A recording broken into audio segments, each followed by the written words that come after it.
Tiago, servo de Deus e do Senhor Jesus Cristo, as 12 tribos que se encontram na dispersão, saudações. Tiago, capítulo 1, versículo 1, da Almeida, revisada e atualizada. Então, boa tarde, boa noite, bom dia, né? E é um prazer iniciar esse estudo bíblico hoje aqui com você. Hoje nós vamos estudar o primeiro versículo do primeiro capítulo do livro de Tiago. Essa carta prática, direta e essencial para a caminhada cristã. Com certeza você será abençoado, então fique comigo e nós vamos estudar junto neste dia.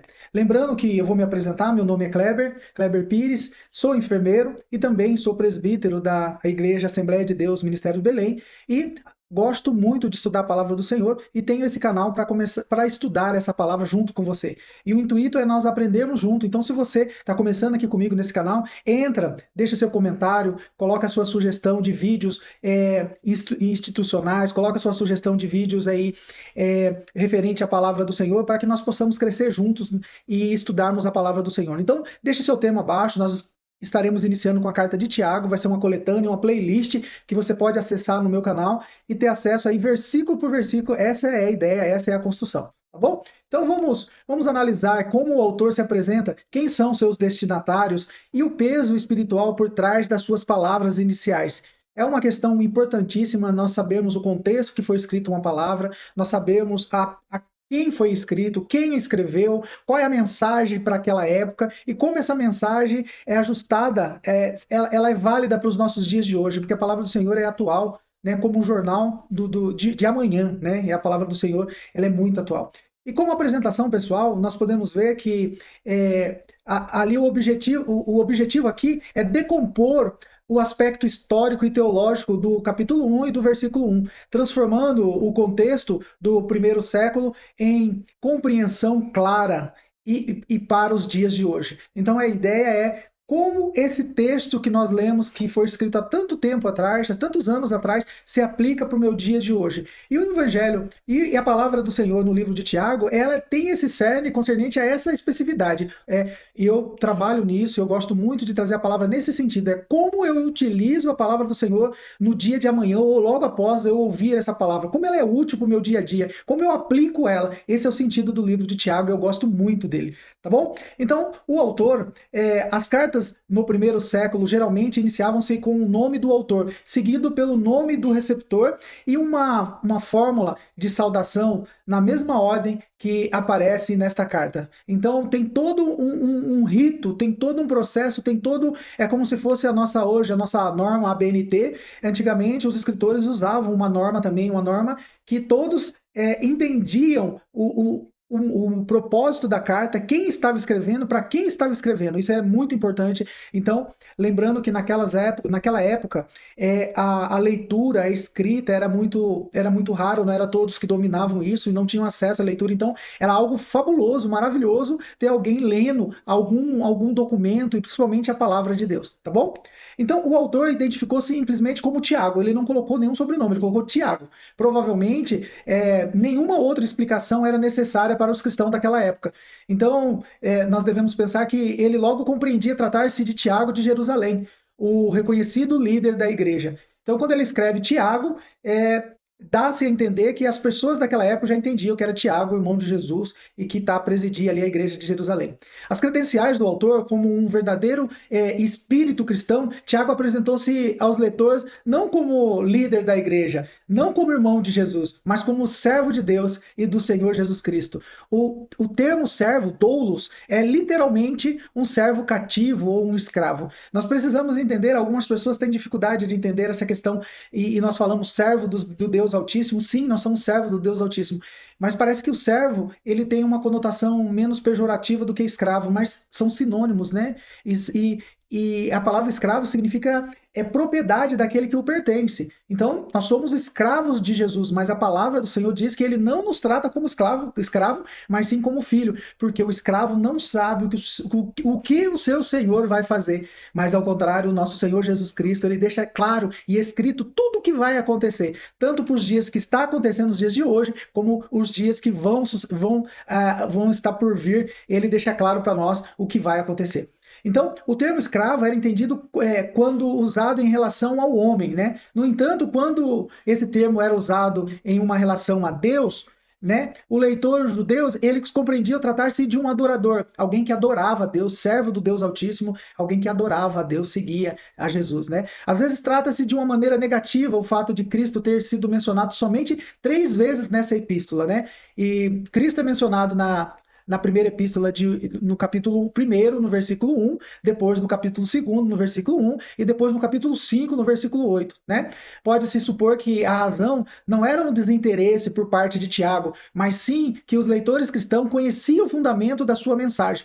Então, Tiago andava com Jesus, Tiago era pertencente à família de Jesus terreno, né? E ele conhecia a fala de Jesus.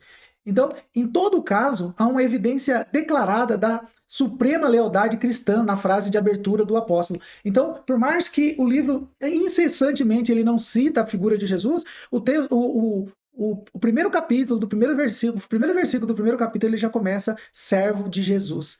Então, ele compreende, Tiago, irmão de Jesus, compreende que seu irmão é o Messias tão esperado. E ele se coloca como servo, como escravo, né? Servo de Deus era uma frase comum no Antigo Testamento. Tiago acrescenta a ela a dimensão distintamente neotestamentária, um adorador do Senhor Jesus Cristo. Então percebe que para os judeus daquela época, eles entendiam servo do Deus Altíssimo, e eles reconheciam a Deus, mas eles não reconheciam o Messias. Então ele frisa no início da carta, né? Servo do Deus Altíssimo e do Senhor Jesus. Então ele já atribui que Jesus tem o mesmo poder e a mesma significância do nosso Deus Altíssimo, como nós cremos na Trindade, né? Deus Pai, Deus Filho e Deus Espírito Santo. E os três são um só. O autor dessa carta é um homem que serve a Deus e aceita a divindade de Jesus. Então, imagina a complexidade disso, ele aceitar a divindade de Jesus, sendo que esse Jesus é o seu irmão terreno, nasceu e criou-se junto com você. É muito interessante isso, né? É necessário talvez uma fé que nós, por nós mesmos, de ser humano, nós não somos capazes de alcançar. Mas ali o Espírito Santo estava atuando na sua igreja e é o Espírito Santo que faz essa obra. Nós não somos capazes de aceitar uma situação dessa. E nós imaginamos que Tiago também não, sem a presença do Espírito Santo. A carta é endereçada às 12 tribos que andavam dispersas, né? E em termos judaicos, as 12 tribos significava Israel como um todo. Né? Da maneira como Tiago usou o termo, ele referia-se aos cristãos judeus. Parece provável que embora Tiago tivesse como foco a sua atenção aos judeus convertidos, essa palavra incluía também todo Israel espiritual, isto é, os cristãos em toda parte. Então, ela é uma carta global, é uma carta que tanto é global que nós estamos estudando ela agora e ela serve para o nosso entendimento. Tá? Referente à saudação, ele começa dizendo: saúde. Literalmente, regozije-se. Era uma saudação comum na carta do primeiro século, como foi o caso de Cláudio Lísia a Félix em Atos 23, 26. Depois os irmãos dão uma lida lá para os irmãos. É a forma formal. Essa forma de saudação é usada somente mais uma vez no Novo Testamento, na carta de Tiago, após a Assembleia de Jerusalém, em Atos dos Apóstolos, capítulo 15, versículo 23. Esse fato serve como uma prova de que Tiago, irmão de Jesus, escreveu essa epístola que leva o seu nome. Isso deixa claro, sem nenhuma dúvida, sem nenhuma sombra de dúvida.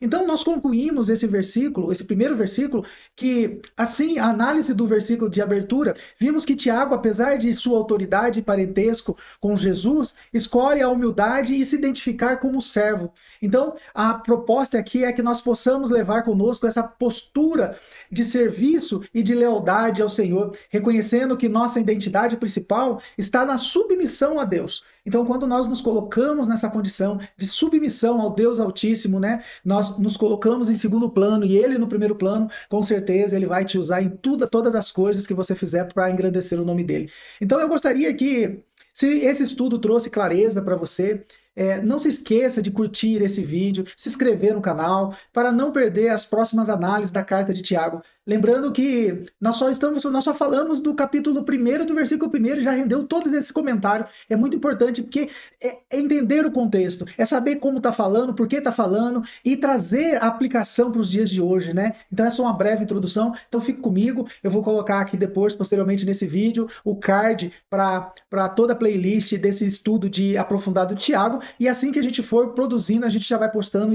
e é muito importante você ali clicar ali em gostei, like, se inscrever no canal e deixar a notificação que conforme for saindo você já vai tendo a atualização e é informado ali de primeira mão. Então deixe seu comentário aqui abaixo, como você tem exercido o papel de servo no seu dia a dia. Compartilhe esse conteúdo com alguém que precisa fortalecer a sua fé hoje. Né? Nos vemos no próximo vídeo, se assim Deus permitir. Fique com Deus.